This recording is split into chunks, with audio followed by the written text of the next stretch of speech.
Hello, everybody. Before we jump into today's episode, we have two sponsors we want to say thank you to for supporting this show. The first one is Routine. You guys have heard me talk about Routine, honestly, back from the early days of the podcast, and it's still a product I use every single morning. They have a prompt for me here. I'm going to do a little impromptu on this ad read today because honestly, this is a product that I truly believe in. And so I'm just going to tell you guys exactly what I think and why. First and foremost, this is a stat that they shared, but when you sleep, you lose between a pound and a pound and a half of water. And most of that's just sweating while you sleep. I used to not know if that was actually true, to be honest. I felt like a pound to a pound and a half of water seemed like quite a bit while I slept. But the one thing I did constantly pay attention to when I started using Routine was just the fact that before using Routine, I always felt a little dehydrated in the morning. And I'm one of those people that when I get up really early usually. I work out. One of the first things I do is some form of fitness. It's just like what I do before everyone's awake.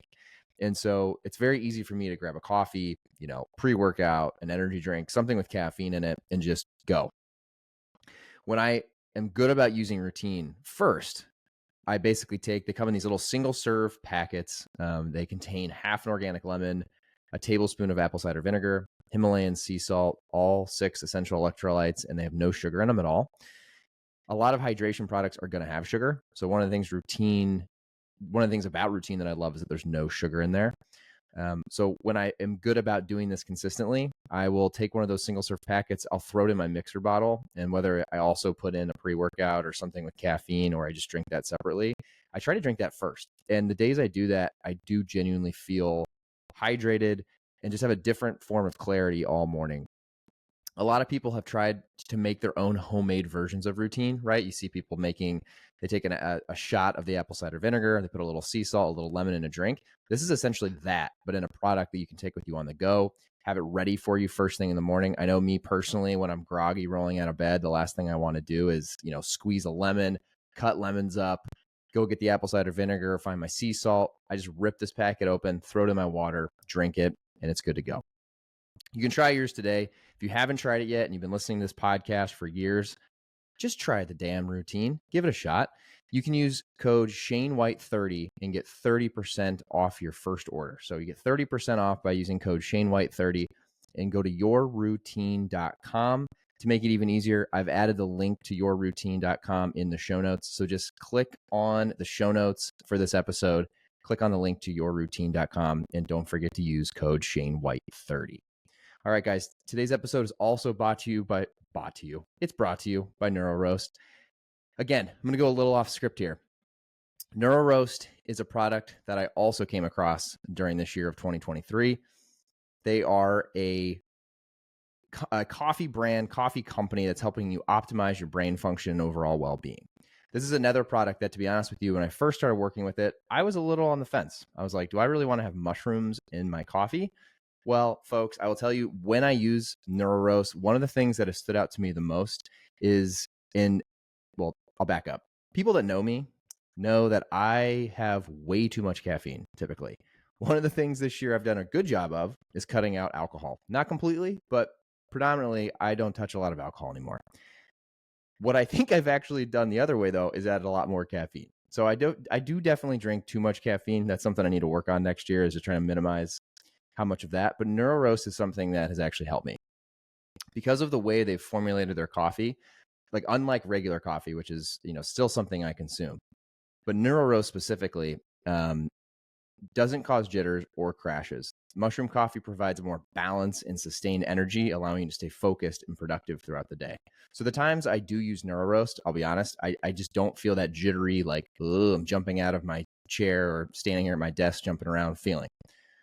So give NeuroRoast a try. They have some really good flavors. I'll be honest too, the two guys that started NeuroRoast are just really good dudes based out of New York, and they're hustling, and hopefully they can get some people to try NeuroRoast this holiday season by listening to this podcast. So for you folks who've been on the fence, I'm telling you, it tastes delicious. They've done a fantastic job of making this coffee not only be functional, but taste fantastic. And if you want to try NeuroRoast, you can use code ShaneWhite. So it's super simple, just ShaneWhite at checkout. you'll also get 30% off. So if you go to neuroroast.com, and once again, I have added that to the show notes. So just click into the show notes while you're listening to this episode. You can click on NeuroRoast link directly. Don't forget to use code just Shane White, and you'll get 30% off your order. Hope you guys love both these products. I'm trying to not only bring you guys products that I use, but that I believe in on the podcast. I'm not taking ad reads for any brands that I don't really believe in. So anyway, hope you guys love both those products, yourroutine.com and neuroroast.com. I've added those links to the show notes. Hope you guys love it. And I got an awesome guest coming up right after this.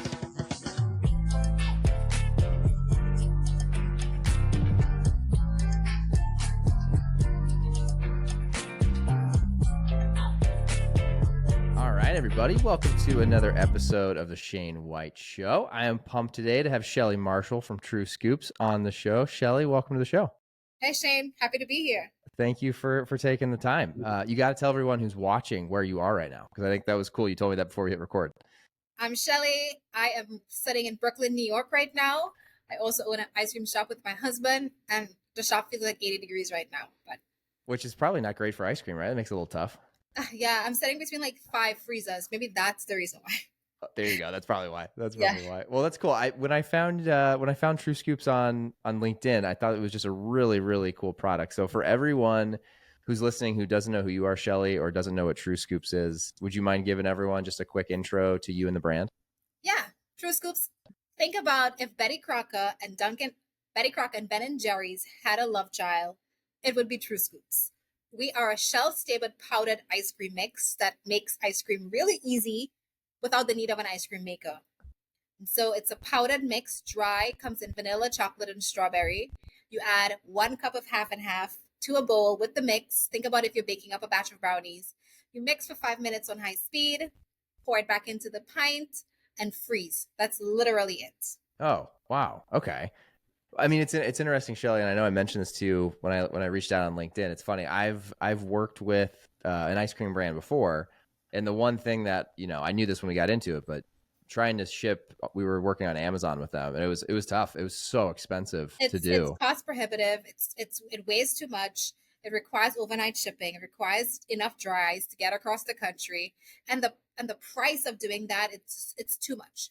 I ship traditional ice cream with my current ice cream shop, and it's $80 to ship 4 pints of ice cream. Wow, yeah. So True Scoops is sort of like a middle finger to that, because it's prohibitive. Like, you could be craving ice cream from your local brand and never be able to get it because either your local store doesn't carry it. We ship soursop ice cream at our shop, and nobody ships that flavor. And that's expensive. But True Scoops was made because we want you to make fresh ice cream at home, and you don't need an expensive machine to do it. And we want you to think about if you were making up a batch of cupcakes or brownies or cookies at home, the same way you think about baking, we want you to think about ice cream.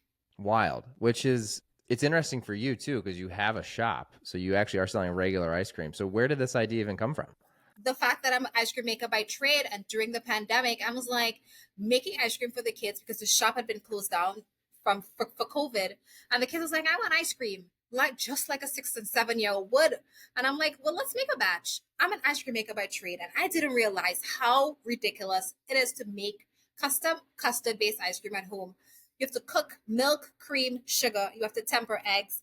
The base needs to be aged either overnight or for up to 4 hours, and you definitely need an ice cream maker.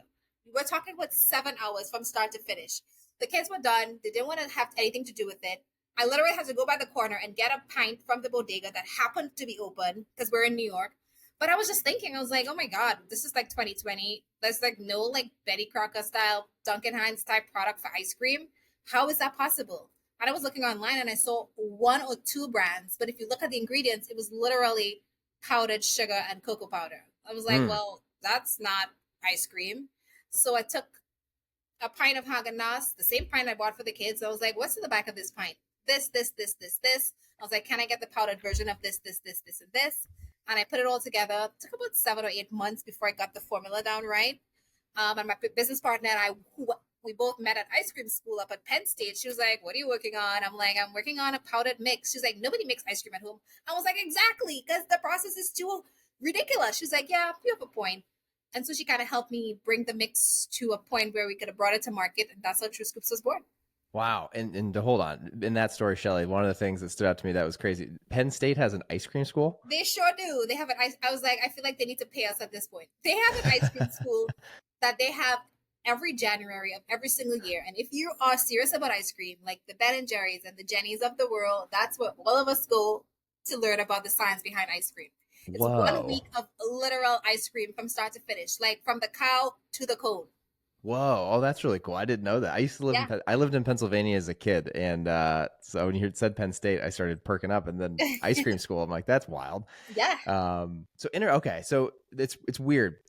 I mean, one of so many stories like that where something happens during COVID, excuse me, and you could have either just kept making your kids happy by walking down the bodega and keep getting that pint of ice cream, or you actually looked at it like, okay, this is probably a fundamental problem that maybe is worth, me Yeah. looking into.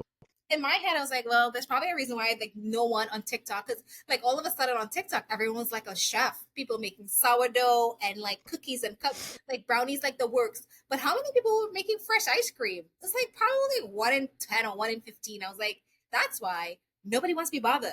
It Sure. literally Yeah. takes too long. Which makes a ton of sense. And so for you, it sounds like it started off as solving a simple problem during COVID, but at that time you already owned an ice cream shop. Yeah. Did this feel like a little bit of a distraction potentially once the ice cream shop opened No, back up? because the ice cream shop basically it runs itself. I have all of my staff already set up, and in COVID, I was like, I think I'm a serial entrepreneur. Like I'm always thinking about things that can make my life better. Because let's just be real, I'm actually a lazy mom, and I think about all the things that could make my life better. I swear, I only wear t-shirts and jeans during the week because it's one less thing to think about. So I followed the Obama kind of rule. He only wears black and brown suits or black and blue suits that I heard. I was like, Oh, is oh, that true? I didn't know that. that's so smart. That He's is like, smart. yeah, that's one less thing for me to think about. I'm like, all right, I'm gonna adopt that. So I was like, no, there has to be like an easy way to do this. Like, I'm not gonna make ice cream, and I love a no ice cream. Think about the mom of 3 in Ohio that does not, right? She's just not gonna Sure. do it. Right. So Oh I yeah. wanted to make it easy for like millennial parents with children from 4 to 12 who are already making fresh cookies, fresh cupcakes, fresh brownies, who love baking in the kitchen, who love spending time with the kids, but who has time for 3 hours worth of making ice cream, Right. right? Right. And for you, as you looked at the back of I think you said Haagen-Dazs, Yeah. and you saw the ingredients that you'd need, and then you said you took the step to go look for the powdered form. Yeah. That step, I think, is really crucial for people who are listening, who want to start their own business. How did you do you remember what like step one was to go figure out if you could even find a powdered Well, version? I was on Amazon. I was like, where can I find powdered eggs? Because of course there's eggs. Well, maybe there's not an egg. Yes, there's eggs. Where can I find this? Or where can I find that? Or where can I find powdered heavy cream? Or like, is there powdered, non-fat dry milk powder? And so like I did a research because I know ice cream. It was easy for me to get started. And so like I bought them all on Amazon. I put it all together. I was like, okay, so if I put 2 cups of liquid in this, what is the equivalent of the powder? So it took about 7 months for me to get there. But the R&D, like that's what I love about small business. Like if I were working for like Haagen-Dazs, I'm sure it would have probably took 2 years to do that Sure. because Oh yeah. Right. there's a lot of red tape involved and a lot of like different checkpoints involved. But because it was in my kitchen at the shop, it was easy. 7 months, and like I was like going back to my Penn State manual, which is like this thick, and figuring out like the gums, like what should the gums be, or what could the substitute for this or that. And it was like it was fun because I knew that I was onto something.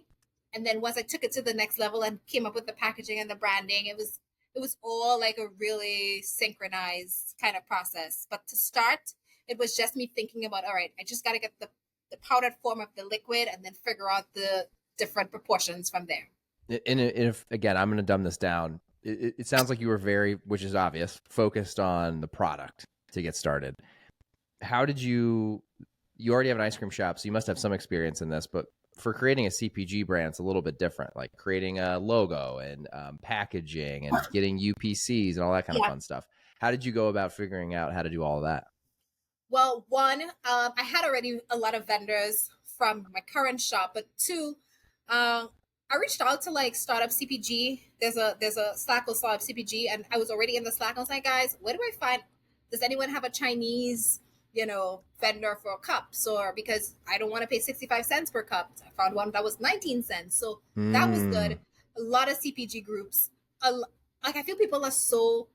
I don't know why they find it difficult to ask questions. I randomly reached out to people. I was like, I don't know, you don't really know me, but I know you. Could you help me figure out blah blah blah? That was a big part.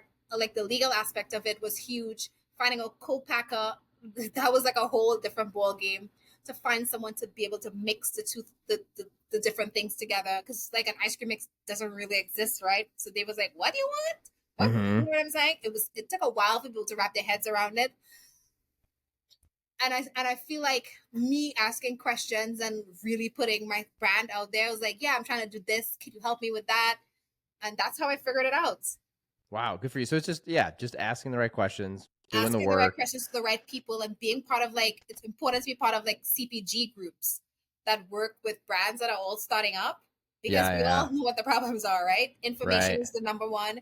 Like I feel like information is like locked in. People don't want to tell you who their vendor is. I don't know if they think you're going to compete with them, but when they're all in one place, I feel people are more receptive to, Got it. Oh, so you actually think like the CPG startup Slack, for example, people all being in there, everyone's sharing and caring and oh yeah, helping, that it's yes, easier than if you just bumped into one of those people on the street. They might not be as open yeah. to It was sharing. like it's like I got some info from people that I cold email, but it's like weird. It's like, okay, why do you want this info? Like, I'm not gonna give you. Like, I spent 2 years figuring out who my vendor is. Why am I just gonna give it to you on a silver platter? That's how I feel people Oh, are. interesting. Okay. Yeah. That's an interesting, I mean, Yeah. that's wild. Well, and then, so for you, okay, so at this point, and I love to get into the weeds of this because this is fun for the listeners who, they probably have an idea and then they want to go execute on it. So you're going through the motions trying to figure out, how to make the product, how to get the product ready to sell. At this point, are you just self-funding this? Like, are you trying to just Oh bootstrap it yeah. and kind of just do it yourself? We still bootstrapped. We funded it. I cashed out half of my 401k. I sold some Bitcoin. I sold stock. Oh, And I was wow. Kelly and I were both able to come up with about $60,000 each to get it all up and running. Like, you don't understand how much inventory costs because everyone has MOQs. And as a small business, like a 2,000 pound per SKU MOQ sounds like a little bit to a big brand, but to us, it was a lot. So, and then And packaging. yeah. And when you say MOQ for everyone listening, just minimum order Minimum quantity. order quantities. Yeah. They have high quantities, and like the lowest was 2,000 pounds. Well, and so for that, like, so going from making it in your kitchen's one step, a co-man's a whole nother thing. Since this is a newer product, how did you guys figure that part out? Did you have to go to someone that makes other powdered combinations? I did. I had to search for a co-man that only made powdered products because that would be their specialty. Sure. And I had to make sure that they were able to source the ingredients. Some ingredients they weren't able to source, so we have to independently source it ourselves. But yeah, it was important that we found someone that knows how to mix small quantities, proportional quantities all together and have it be all Sure. Cohesive. Yeah.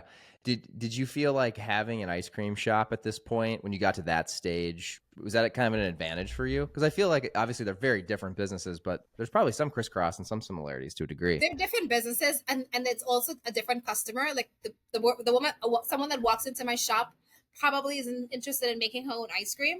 So it's interesting because one is a derivative of the other. True Scoops is a derivative of Island Pops, but my knowledge of ice cream is what I think helped me more.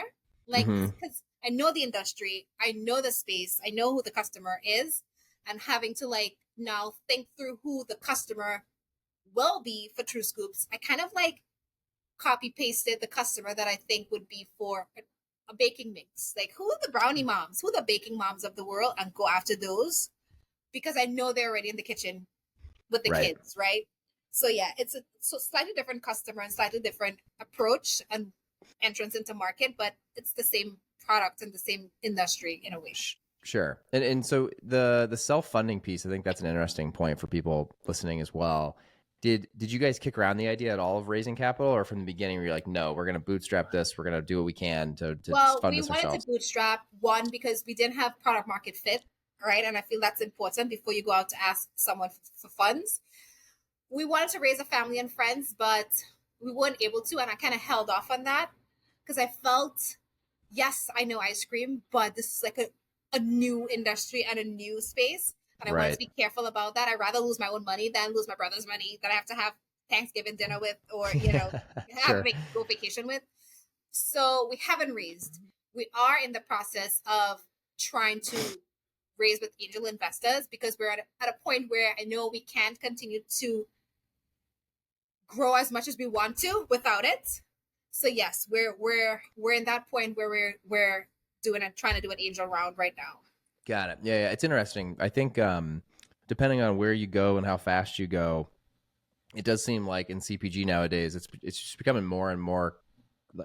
It's It's becoming so more. Yeah, it's interesting. For my to give you, you definitely wouldn't know this unless you looked at my LinkedIn. But I used to work at RX Bar, and so that I story. saw that. Yeah. Okay, yeah. So that story of how they did it, obviously bootstrap pretty much the whole time is it's a wild one. So for you guys, what have kind of been the thought processes as far as trying to find angel investors versus I don't know, draining the other half of your 401k type of thing. I'm sure you guys have Well, thought through that and talked about it. the thing is, we have to raise, but the problem with raising with a category that doesn't exist is you have to convince an investor Hmm. that this is going to be, we could get a 5% market share from a $16 billion industry, and how are you going to get it?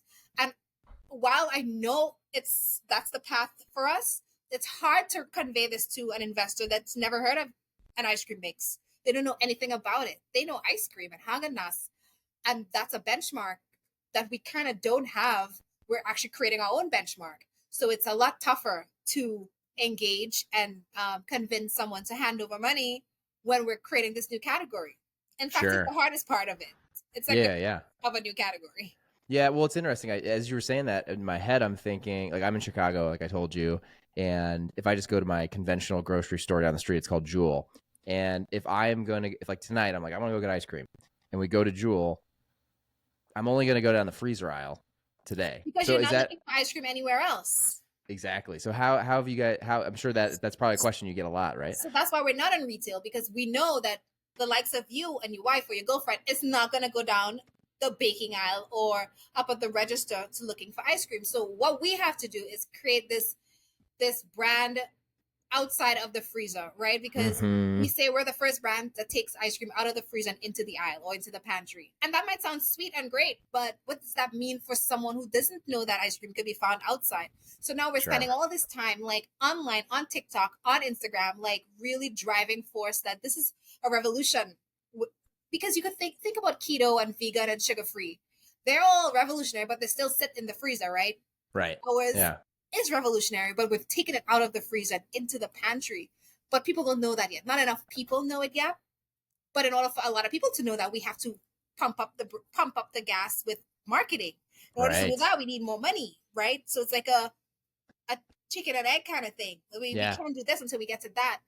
Like until people start saying, "Oh, I saw that brand and they're great. Let me go down the baking aisle and find ice cream." No one's thinking like that yet. Yep. Right. No, yeah, that makes a ton of sense. I mean, I when I looked at your brand, I mean, what caught my eye was I'm like, oh my gosh, these guys would crush with e-commerce, which makes sense. I mean, that it's such a different shopping Yeah. experience and different way for a consumer to get to a new brand that the way you're going about it sounds so interesting. So for you, what has been some early learnings since you've started like in the TikTok space? Like TikTok's something where, for example, I post clips like this on my TikTok, but I'm not as involved. Like my wife knows way more about it than I do. Is that an area where you guys have seen some success and some It's interesting? definitely you cannot assume that your customers know everything about your brand. Because I'm like do a TikTok, I was like, oh yeah, it's so easy. You can add chocolate chips, you can add cookie dough. And it's like, what? What is that? Literally 20 people were like, what is that? Is it astronaut ice cream? I was like, no, it's actually powdered ice cream mix.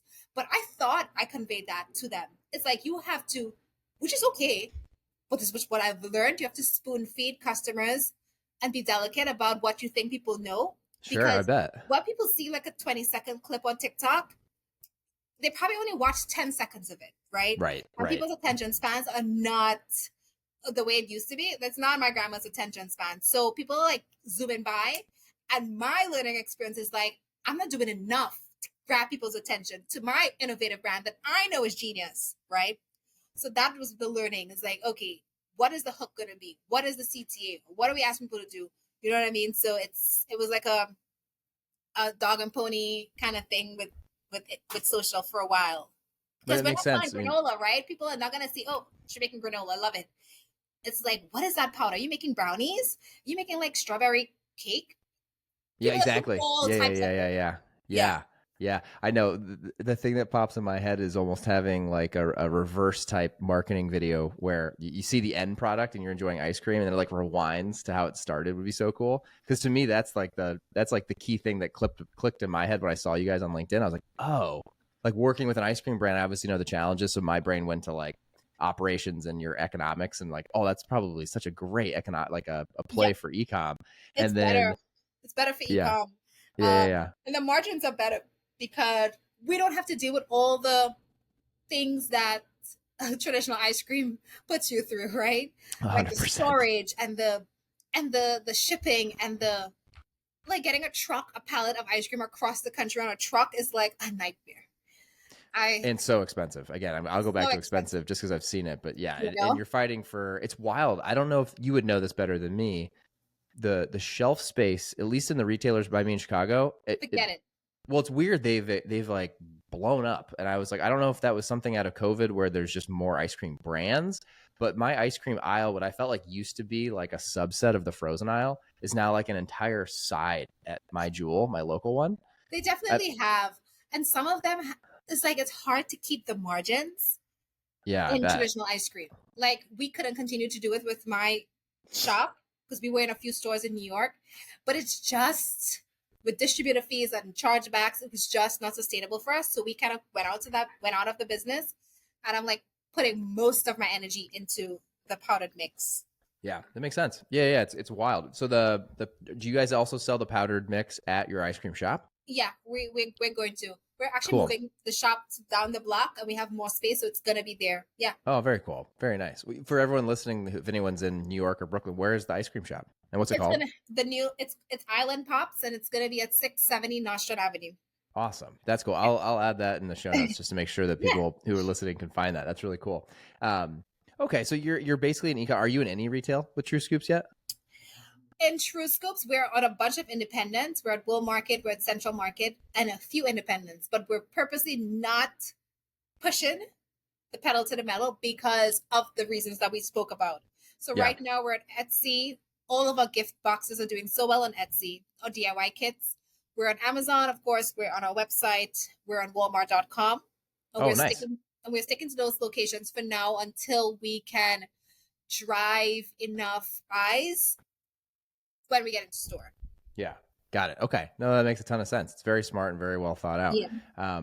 What is the next? I know this is a tough question to answer, but I love to ask this. I mean, it seems like you have a lot of opportunity here.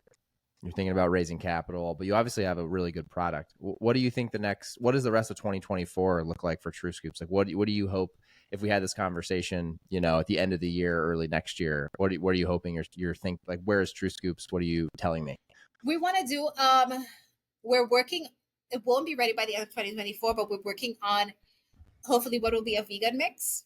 Oh, cool. And we want to do two main brand collabs where I don't know if I should say what the brands are because it's not set in motion, but there's two large companies that we're thinking about partnering with to do Thin Mints and a flavored Yeah, you don't have to ice say cream it. mix. Yeah, So okay, got it. those two brand collabs we're actively pursuing. That'd be great because just the association with those brands would be great for our brand. But the sky's the limit when you come to think about it. We could do so many different things. Like we want to partner with other like-minded brands that you could add to a mix, like chocolates or pretzel brands or marshmallows, or the sky's the limit where we're indulging our influencers to really be part of this copycat challenge where I want you to make the best ice cream flavor that you could think of, whether it be your favorite ice cream brand or a mix of flavor that you've never made before that you wish could have been on the market. Mm-hmm. We're encouraging our influencers to make the flavor of their dreams. Um, So it's a copycat kind of thing. Oh, this is my version of Netflix and chill. This is my version of mint chocolate chip. This is my version of chocolate milk and cookies. So we're encouraging that for the summer launch of that sort of thing. Very cool. Very cool. Yeah, I mean that the connection with brands, products, and it seems like just really pushing on influencers is a really it's one that I don't hear as much anymore, which I feel like if I was in your shoes, that would be where I'd focus a ton of energy. Is that something that organically is happening, or are you guys trying like some pretty strategic routes? Like how, because this is again a dumb question, this is the point of the show. Like how do you even go about getting influencers to work with you? Is it you just like messaging influencers that you see online, or is it some more of them complicated? reach out to us. Some of them reach out to us, and some of them that we really want to work with, we reach out to. And we kind of pumped the brakes in the latter half of last year. But there's a lot of like mom run accounts with kids that reach out to us, and those do really well. And then there's like accounts that we see that we love that we reach out to them. And then it goes either way for us. But we've seen a lot of success with like the mom run accounts. The kids like, oh my god, where'd you find that? You know, and For we have sure, this, yeah. we have an ambassador program, so they get commission on whatever they sell. So it works out. Okay, yeah, that was gonna be my next question. Is like, Yeah. do you have to pay them? Do they get a commission? It's a Yeah, commission we kind of do. model. Yeah, Nice. Okay, that makes sense. So that way, it's the more they work, the more they make, type of thing. exactly. Got it. Okay, very interesting. What has been like the key platform for you guys? I know you mentioned TikTok. Is that where a majority of your influencers and energy is being spent right now? Well, we haven't gone viral yet. I'm actively pursuing virality. My business partner just rolls highs.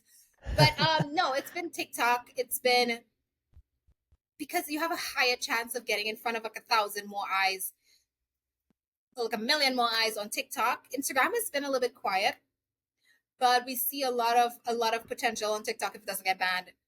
But yeah, Yeah, I mean, it's a good TikTok point. Shop has been really good as well.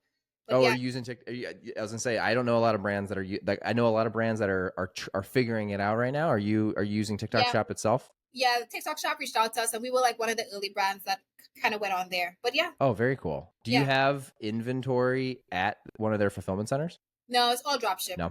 Okay. Yeah. It was funny. The reason I ask is my wife was showing me something she saw on there the other day. And it was the first time she showed me the TikTok, and I clicked on the TikTok, and it was the first time I've seen like shipped and sold by TikTok fulfillment. And I was like, oh wow. So this is like one of the first products I've seen where it's like they're buying the inventory from the brand. Yeah, And they're actually, probably like actively going after Amazon's business. yeah, that was wild. I hadn't seen that before. So Yeah. that's interesting. Okay. It's funny too. You say the Instagram's been quiet. I don't know. Again, this is just a, one off. This is just my experience. But I was just thinking about this morning where I feel like I used to see a lot of different products and brands on Instagram, like organically in my feed, not Yeah. necessarily searching, just organically. And then as of late, it seems like every time I follow anyone new and then they influence products, it's all I see. Like I'll see just that one influencer It's like all a ads and 1,000 all, times. yeah.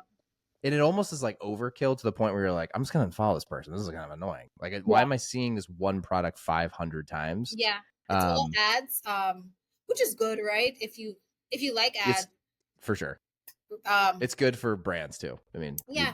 yeah. Yeah. Once we do start, get funding and we start pumping more money into marketing, paid marketing, I guess that's probably where we'll end up. You probably see us 5,000 times and want to unfollow us too.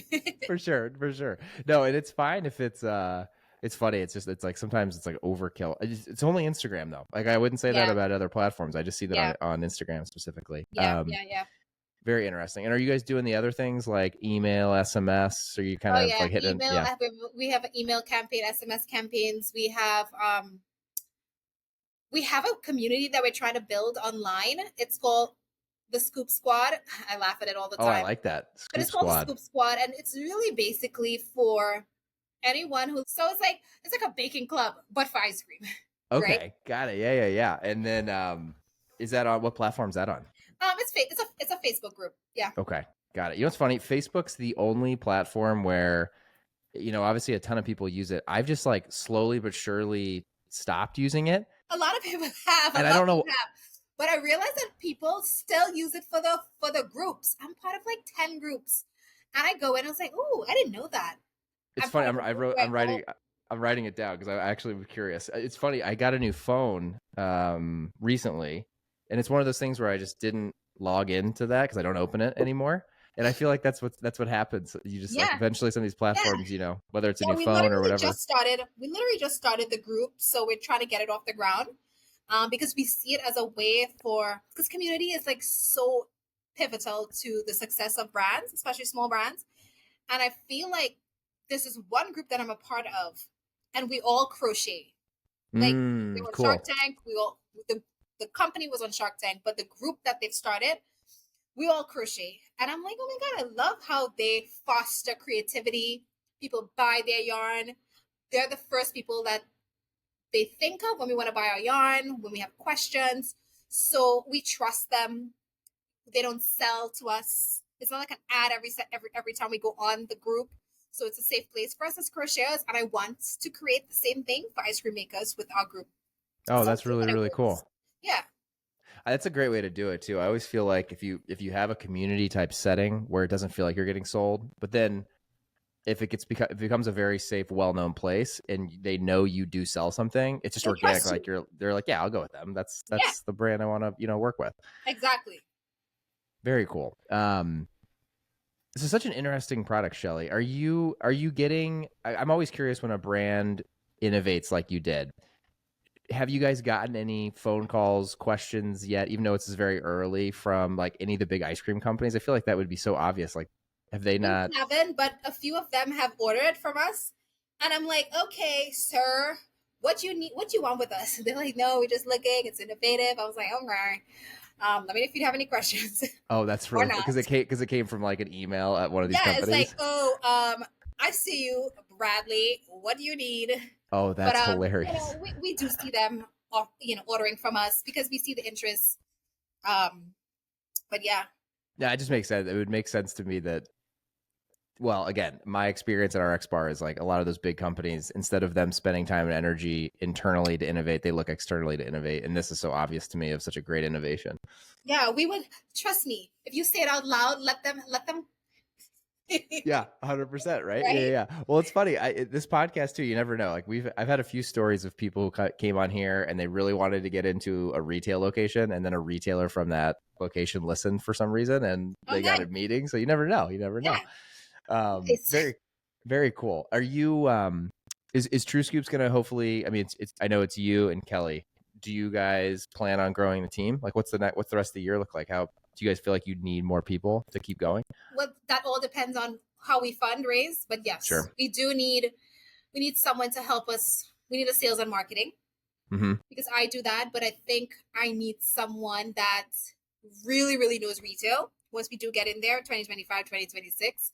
And sort of like help a new category sort of maneuver its way through retail because it can be tough, For sure. and I'd Yeah, yeah. rather have someone that knows kind of the space to come in and kind of like take the reins for that. Yeah, and the reason I ask is you just again never know if someone's listening and reaches out. It could introduce you to someone, so I wanted to make sure I If asked you're that. listening, I need sales and marketing. There we go. Exactly into the ether of LinkedIn. Hopefully, Yeah, yeah. um, awesome, Shelly. This has been really fun. This is a product, like I said, I'm very bullish on. When I saw it immediately, I had to reach out because I thought it was so cool. Um, Appreciate that. for everyone listening, everyone knows I ask a couple questions towards the end of the podcast, Shelly, that I have to ask you. The first one is just source of knowledge. You obviously seem like someone who's very resourceful and you ask questions and you like to dive in and just figure things out. But have you listened to anything, read anything, just something that pops in your head right now that you think the listeners might find interesting or insightful? Two things. Like I listened to two pod. I'm a part of a group on Geneva called Female Founder World, and that group is like pivotal for all of us that are like chomping at the bit to find. It's like startup CPG, but for female founders across all industries. So Oh, it's very where I cool. go when I'm. How do I find someone who can help me with social media marketing? I need an intern for the summer, stuff like that. But then Guy Raz is how I built it. It really centers me when I feel like I've created like a unicorn that no one will want and care about. I always listen to the stories that come out of his podcast, and it's really, really it centers me. It helps motivate me because as you said, I know I've created something special, but who cares if no one knows about it fast enough? Mm-hmm. It's like a tree falling in the forest and no one hears it, right? Does it really Oh, fall? it's a good analogy. Yeah, yeah, So, yeah, yeah. so yeah, it's like it motivates me because entrepreneurship is really, really lonely.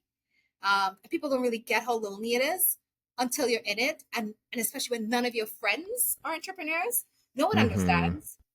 Just like, why did you have a bad day? You don't have to go to work 9 to 5. I was like, yeah, but I was up from 3 to, and I had to drop the kids at 8, and then I had to log back on at 8 p.m. and then up till 1 because there's things that needs to be done, right? So it's like working 24 hours a day for very little ROI in the beginning.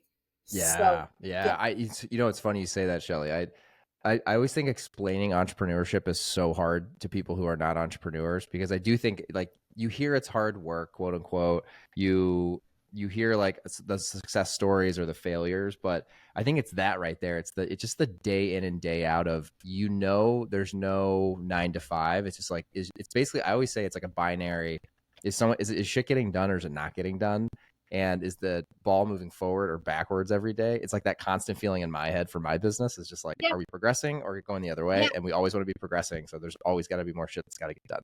yeah. You feel like you're always on the brink of life and death, and people was like, "Oh my god, that's so dramatic." But I saw on Instagram one time where this deer was trying to cross a river of crocodiles, and he literally made it across. And I'm like, "That's entrepreneurship."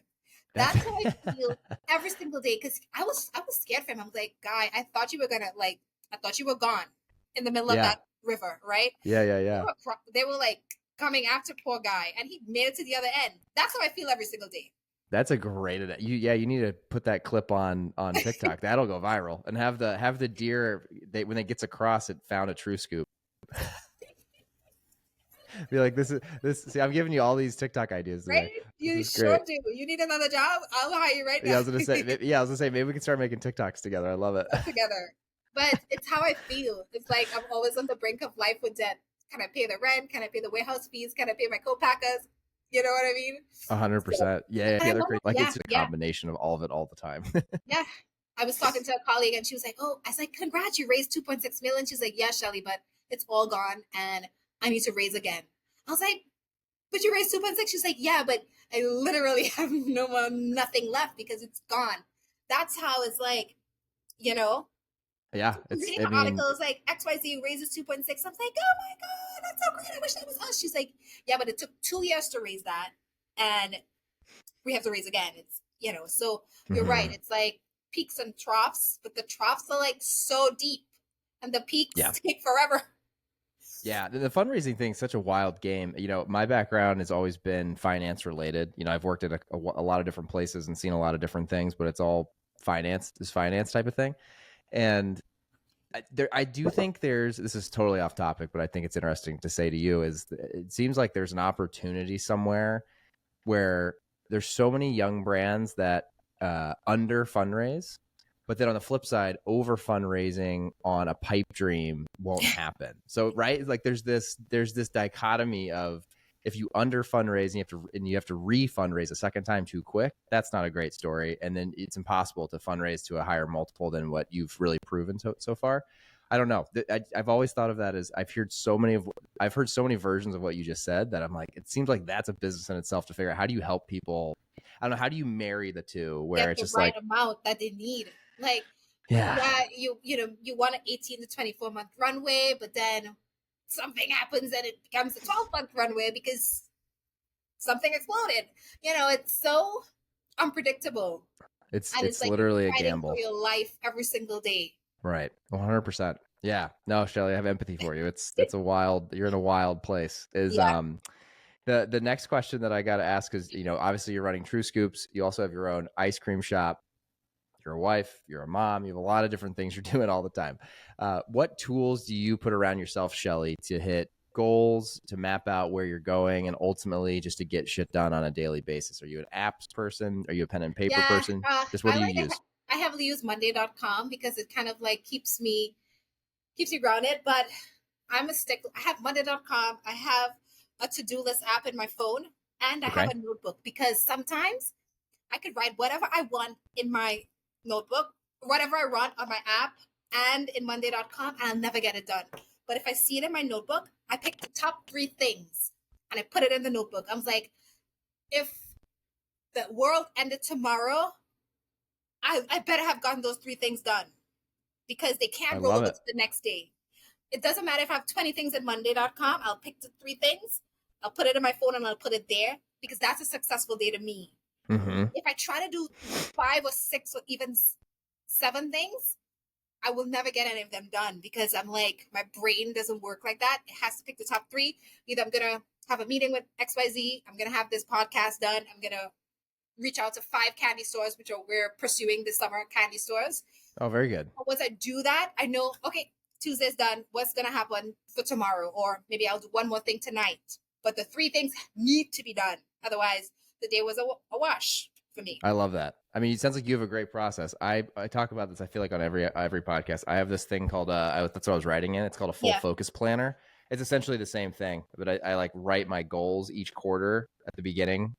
The very first page is my annual goals, and then it does that. It's like you have to pick a weekly big 3. So like if there were 3 major things or projects that kind of made progress this week, what are they? And then you do it every day. So it's the same thing. A daily big 3.